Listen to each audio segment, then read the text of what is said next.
Coffee time! Bad gas station coffee. I'm going to tell you a scary story. Ooh. And it's actually the reason why I stopped. I worked for a master arborist for a while. I was a climber, his primary climber, for probably about 10 years.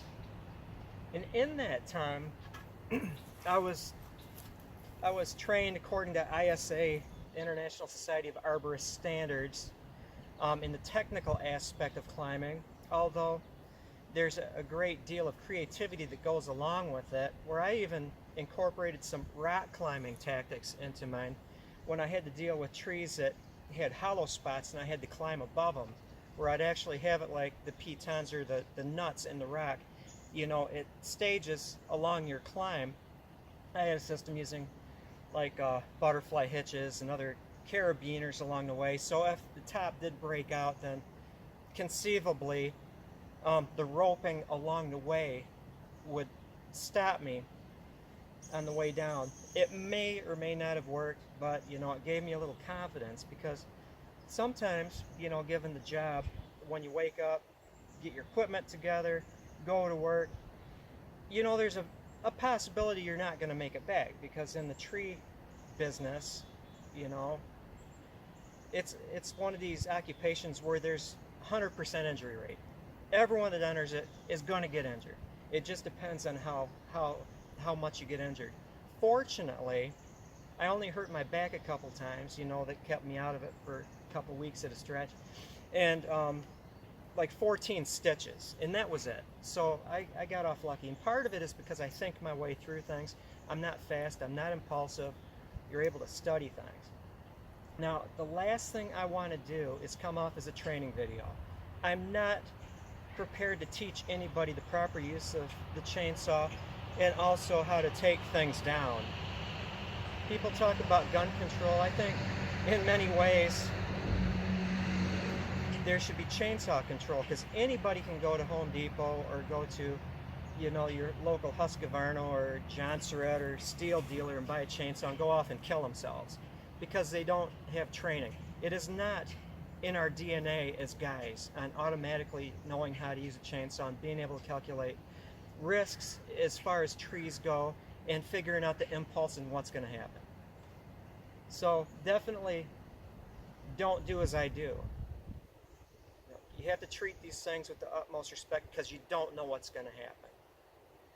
Now, leading up to the scary story, a couple interesting stories is that I also did crane jobs where you're literally you're roped into the ball of the crane, because the balls on cranes have hooks on them, and so it is legal to take a climber, hook them to the ball of the crane, raise them up into the tree, separate yourself, hook into the tree, and then scurry around like a little squirrel and take slings, calculating the center of gravity of things, because you have on a major top at least 3 slings in the branching of it hooked to a crane.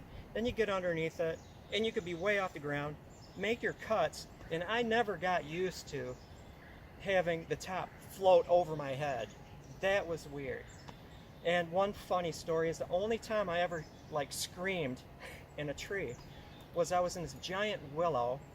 I was up high enough. It was a squatty thing, you know, maybe 40 feet, if that. Got the slings rigged to the ball, made that cut. And you always, that last bit of cut is like, what's going to happen? I hope I did it right. And I didn't get the center of gravity right. It can be really deceptive. And that whole top came turning around, and the butt end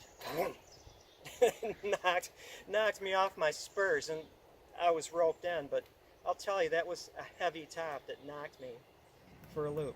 Another interesting story was I was doing a trimming job, and it had to have been the tallest maple tree I've ever been up. I was well over 100 feet up. And for some reason, the homeowner wanted these 2 parallel limbs trimmed at the ends and not at the butt. Thought that's not a good idea, but I'll do what I'm told. This tree was so tall that my boss was working in a tree below me. I mean, I'm here looking straight down on Ben in a tree below me. And so I've got these 2 parallel limbs, and they look relatively solid. And so I took, I've got my main rope roped sideways to me, so my rope is not supporting me whatsoever. I'm on these limbs. I put a sling on the one that was about chest level, and I'm walking out here, and suddenly, snap, the bottom one broke, and then the one that the sling was on, when I weighted it, that impulse, that broke too. So it was snap, snap, and I'm coming straight down onto Ben, and all I hear was, ah! Because he had heard the snaps and looked up, and here I'm plummeting straight down at him. And I was probably out 15, 20 feet, which means that, you know, I'm gonna fall a pretty good distance and then swing into the trunk, so it's blam. And the homeowner ran inside. It freaked him out so much. And Ben was like, "Are you all right, John?" And I'm like, "Don't even breathe." Because what had happened when it took that swing, it broke some stuff, and the rope had lost its greatest contact, so I could have slid down, but you know, all in the day's work. The next one was really interesting. I call it Jenga. And so here I am in picture. Big oak, solid oak here, and then an oak here, and then an oak here. And this oak had somehow uprooted or broke at the trunk or something like that, slammed into the next one, and it then was wedged in this. And so I had the series of dominoes, and the best I could figure is I'm going to climb the sturdy one. And it's wide enough that I can hide behind it. And I knew my plan was to like take the limbs off of middle tree that are hung up, so it would sweep right past me. And the homeowner, again, didn't want to see what was going to happen, so he ran back up to the house out of view and was ready to call 911.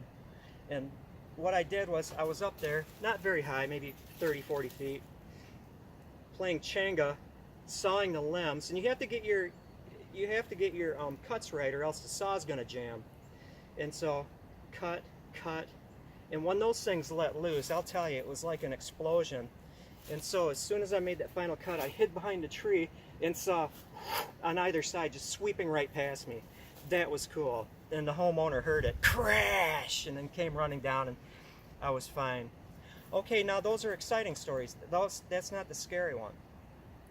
Sometimes we would do jobs that other tree climbers would start and then say, no, we're not going to do it. So they'd call us in, you know, and regardless of the circumstances, different things would go on, you know, and Ben, my boss, would, you know, ask me, are you sure you want to do this? And, you know, I don't know if it was just a response to being somewhat frightened, you know, but I just have to say, hey, Ben, you know, if I'm going to die today, it's because God wants me dead.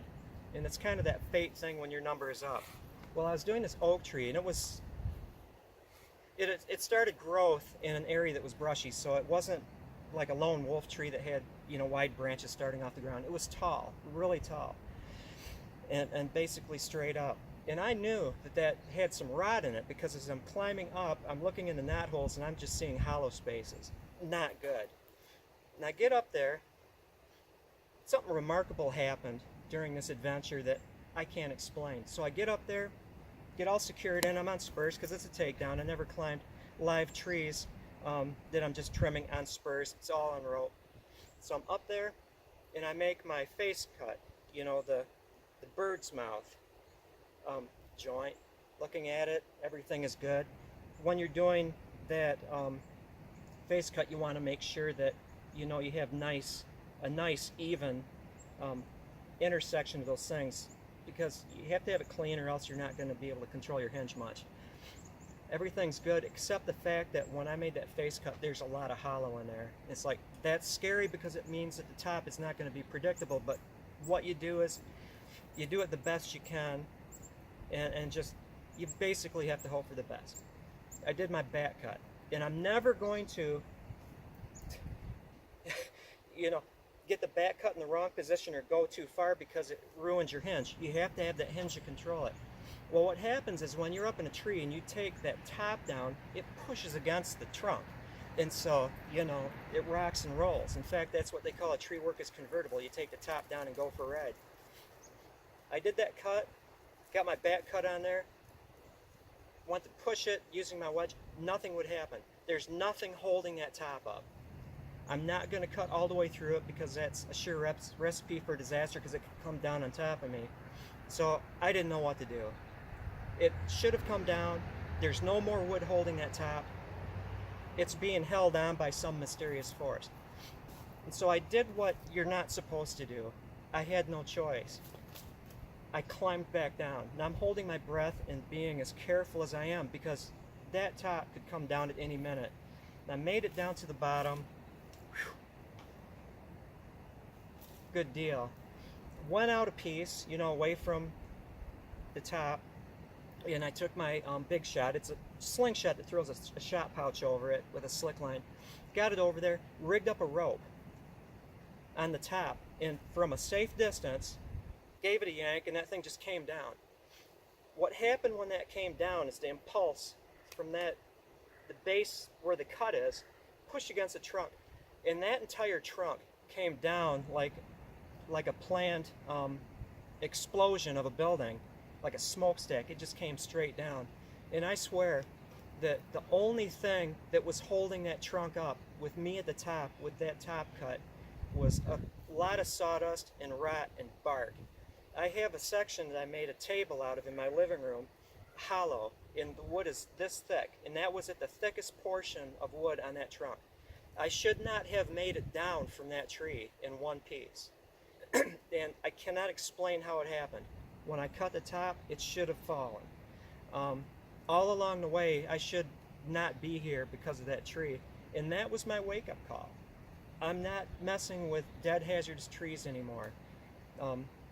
My clientele, I tell them, I'm only going to work on live trees, trimming, or if I have to take things down, relatively safe like this one. This one looked kind of sketchy on the videotape, or on the video.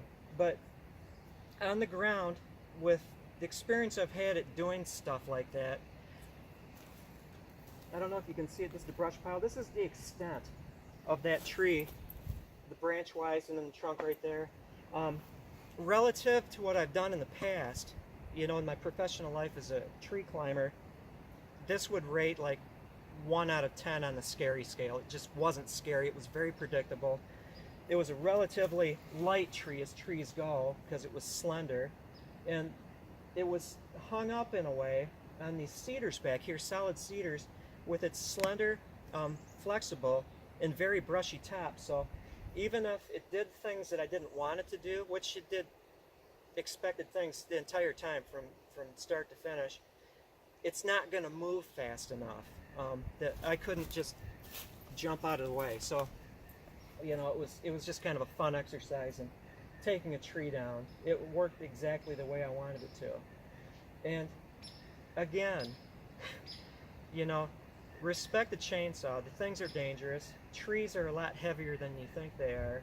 And definitely, if you're going to do stuff like messing around with widowmakers, don't, unless you had actual proper training and experience and being able to assess hazardous conditions and knowing what's going to happen. You know, we never know exactly what's going to happen, but through experience and training, you have a better understanding of what will possibly happen.